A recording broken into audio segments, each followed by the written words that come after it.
No one has seen or heard from Naziah Harris in more than 6 weeks since she got off at her bus stop on Detroit's east side. The longer this search goes, the more suspicious it all seems. The murder of Naziah Harris has captured national attention. Her body never found. This chilling case, it just keeps getting worse and worse as we learn more.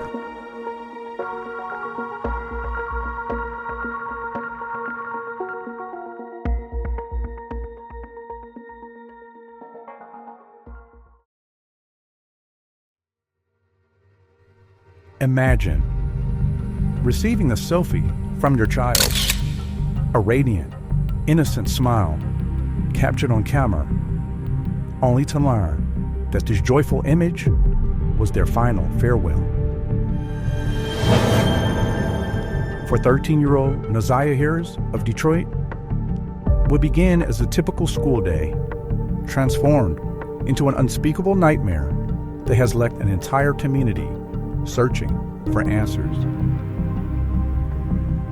On January 9th, 2024, Naziah boarded her school bus, as she did every day. But that afternoon, she never returned.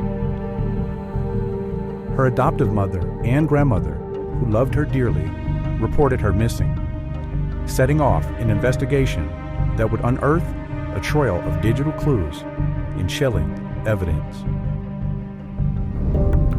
Among the first clues was a message sent from her school-issued tablet confronting plans to meet a man who was already known to her family. A man whose dark involvement would soon become the focus of a harrowing criminal case. In the months following her disappearance, law enforcement launched a meticulous investigation.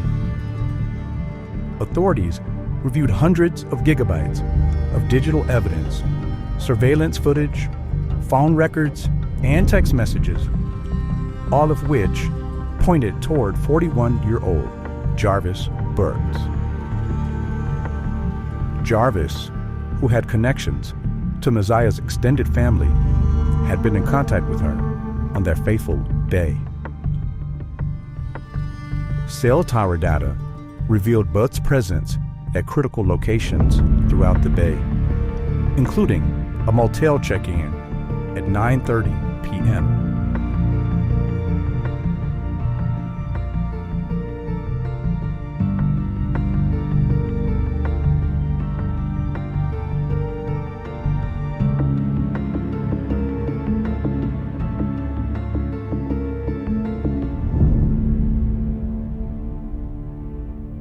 Disturbing digital communications, read aloud during court proceedings, revealed a pattern of grooming and exploitation.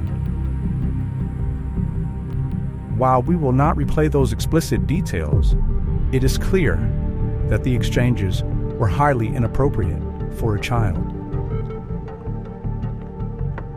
In court, prosecutors presented what they termed overwhelming evidence linking Butts to Naziah's disappearance and presumed death.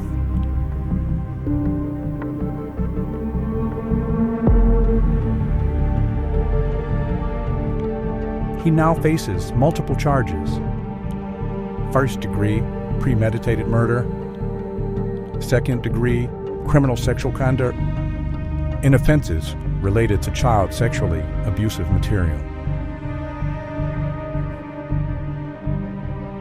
During the preliminary hearing, witnesses, from family members to forensic experts, provided testimony about Naziah's daily routine, the nature of her disappearance, and the digital trail that tied Butts to her.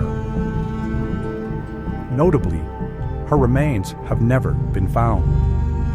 But investigators assert that every piece of evidence, digital, testimonial, and forensic, points to a grim conclusion. Naziah is no longer alive. Throughout the proceedings, the presumption of innocence remains a cornerstone of our justice system. The case now proceeds to trial, where every piece of evidence will be scrutinized. This tragic case has seen shockwaves to the Detroit community and nationally. Family members and child safety advocates alike are calling for accountability and systemic change to protect vulnerable children. Critics argue their earlier warning signs were overlooked. Reports had been made in the past regarding concerns about births, but they were never substantiated at the time.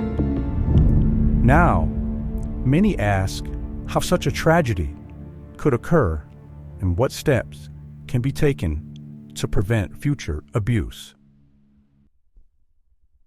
As the legal process continues, community members, along with child safety advocates, hope that the trial will bring some measure of justice and prompt changes in how vulnerable children are protected. Naziah's story is a stark reminder of the urgent need for vigilance, protection, and change. Though her life was tragically cut short, her case now stands as a powerful call for justice and reform. As the trial unfolds, we will continue to follow every development. Our hope is that by shining a light on these issues, communities and policymakers will work together to ensure that no child is ever left unprotected again. Thank you for watching. If you found this video informative, please like, share, and subscribe for further updates on this case and other stories that matter. Together, we can raise awareness and help ensure that no child's warning signs go unheard. Remember, every case like this reminds us of our collective responsibility to protect the most vulnerable among us. Our thoughts remain with Naziah's family as they seek justice.